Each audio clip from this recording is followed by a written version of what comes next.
بسم الله الرحمن الرحيم والفجر وليال عشر والشفع والوتر والليل إذا يسر هل في ذلك قسم لذي حجر বিসমিল্লাহির রহমানির রহিম। ফজরের কসম, 10টি রাতের জোর বেজোরের এবং রাতের কসম যখন তা বিদায় নিতে থাকে। এর মধ্যে কোনো বুদ্ধিমানের জন্য কি কোনো কসম আছে?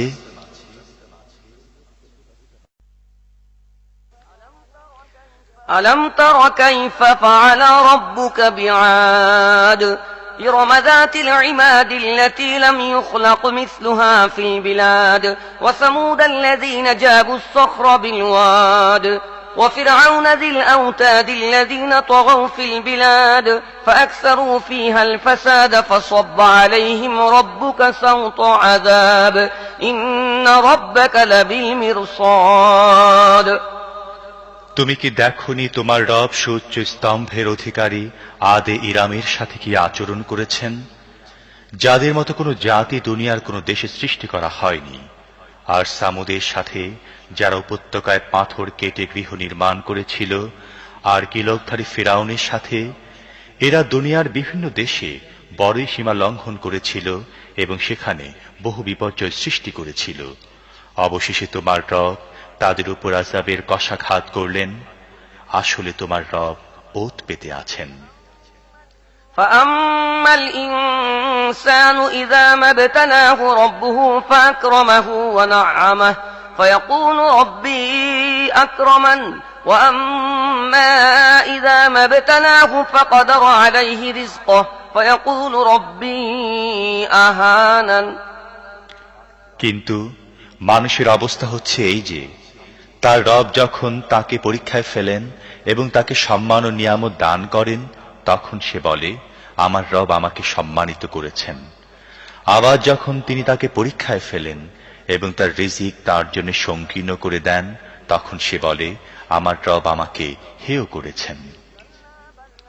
كلا بل لا تكرمون اليتيم ولا تحاضون على طعام المسكين وتأكلون التراث أكلا لما وتحبون المال حبا جما كلا إذا دكت الأرض دكا دكا وجاء ربك والملك صفا صفا وجيء يومئذ بجهنم يومئذ يتذكر الإنسان وأنى له الذكرى يقول يا ليتني قدمت لحياتي فيومئذ لا يعذب عذابه أحد ولا يوثق وثاقه أحد কখনই নয়, বরং তোমরা এতিমের সাথে সম্মানজনক ব্যবহার করো না এবং মিসকিনকে খাওয়াবার জন্য পরস্পরকে উৎসাহিত করো না।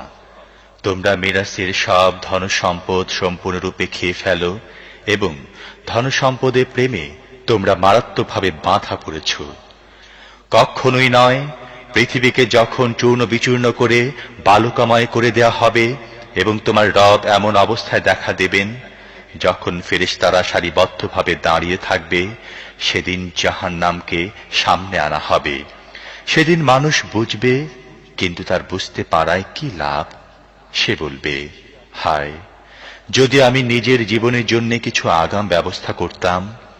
সেদিন আল্লাহ যে শাস্তি দেবেন তেমন শাস্তি কেউ দিতে পারবে না, এবং আল্লাহ যেমন বাঁধবেন আর কেউ তেমন বাঁধতে পারবে না। يا أيتها النفس المطمئنة ارجعي إلى ربك راضية مرضية فادخلي في عبادي وادخلي جنتي অন্যদিকে বলা হবে, হে প্রশান্ত আত্মা, চলো তোমার রবের দিকে এমন অবস্থায় যে তুমি নিজের শুভ পরিণতিতে সন্তুষ্ট এবং তোমার রবের প্রিয় পাত্র। শামিল হয়ে যাও আমার নেক বান্দাদের মধ্যে এবং প্রবেশ করো আমার জান্নাতে।